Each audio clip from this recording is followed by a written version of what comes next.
बाबा की मुरली में एक शब्द आता है 16 कला संपूर्ण।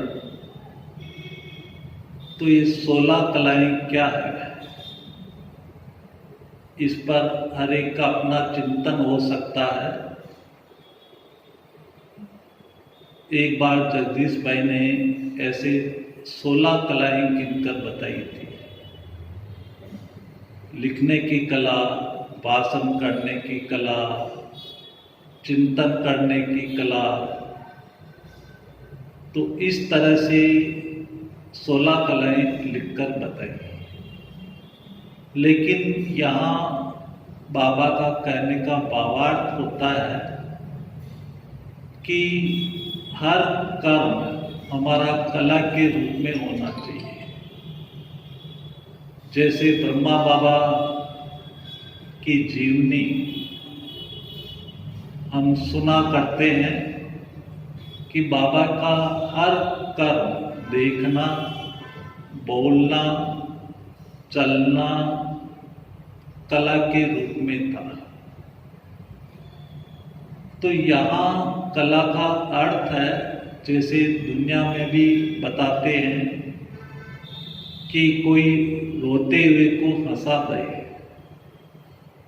किसी के पास बुद्धि की चमत्कारिक कला होती है, किसी के हाथ की सफाई, ये भी एक कला होती है।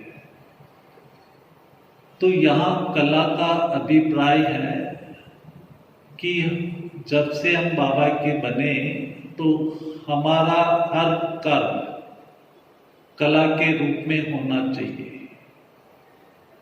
जो कोई भी आत्मा देखे तो हर कला का वो दर्शन के रूप में देखे। इसी की भक्ति में यादगार हर कला का, हर एक कला का दर्शन का टाइम नियुक्त किया। श्री नाथ द्वारे मंदिर में जाते हैं तो सवेरे उत्थापन के दर्शन होते हैं कि कैसे देवताएं उड़ते हैं। फिर इसके बाद श्रृंगार के दर्शन होते हैं। फिर इसके बाद राजभोग के दर्शन होते हैं, कैसे देवताएं भोजन खाते हैं। तो इस तरह से भक्ति में हर कर्म यादगार बन गई। तो उसका आधार है कि वर्तमान समय जो हम कर्म कर रहे हैं, चल रहे हैं, बोल रहे हैं, देख रहे हैं, इन सभी में रूहानियत, आत्मिक वृत्ति होनी चाहिए। अर्थात हर कर्म में न्यारापन होना चाहिए। तभी हम आकर्षण मूर्त, तभी हम दर्शनीय मूर्त बन सकते हैं। इसी कारण ब्रह्मा बाबा के हर कर्म कला के रूप में बन गए।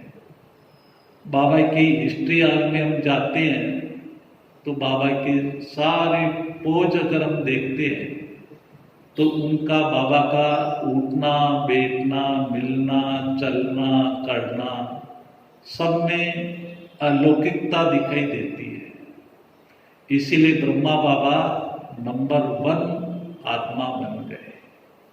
इसी तरह से हमें ब्रह्मा बाबा को फॉलो करते हुए, किस बात में, हर कर्म हमें करते हुए सबसे पहले न्यारापन। और गलती क्या होती है कि हम कर्म के प्यारे बन जाते हैं, जिस कारण न्यारापन भूल जाता है। हमें प्यारा बनना है बाबा का, और न्यारा बनना है दुनिया में रहते हुए सबसे न्यारे, डिटेच।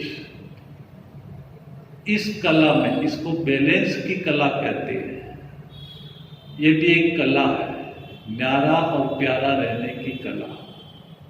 जैसे नट होता है, वो रस्सी पर चलता है तो उसमें वो बैलेंस बना करके चलता है, वो भी एक कला होगी।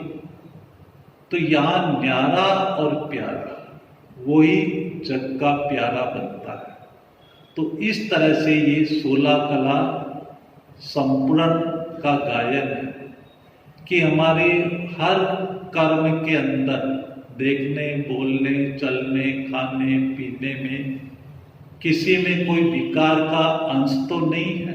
इसको कहते हैं न्यारापन। आंखों से हमें क्या देखना है, कानों से क्या सुनना है, मुख से क्या बोलना है, पैरों से हमें कौन से कर्मों को फॉलो करना है, हाथों से हमें कौन से कर्म करने हैं, इन सभी बातों की बाबा ने शिक्षाएं दी हुई है। उन शिक्षाओं पर हम चलते रहते हैं तो हमारा हर कर्म कला के रूप में गायन योग्य बन जाता है।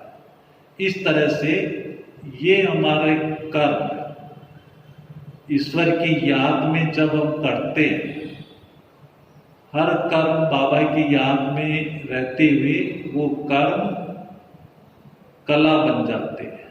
इस तरह से आत्मा के अंदर 16 कलाएं आती जाती है।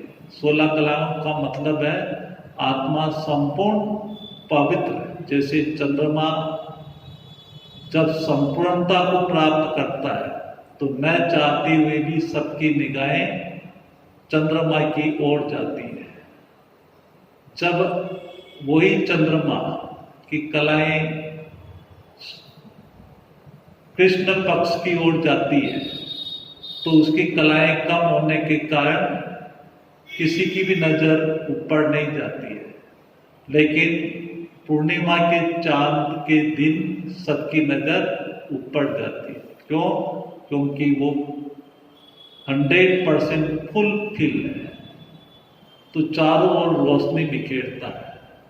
इसी तरह से हमारे हर कर्म कला के रूप में जब बन जाते हैं तो आत्मा 16 कला संपूर्ण बन जाती है। इसी का गायन इस रूप में किया जाता है। ओम शांति।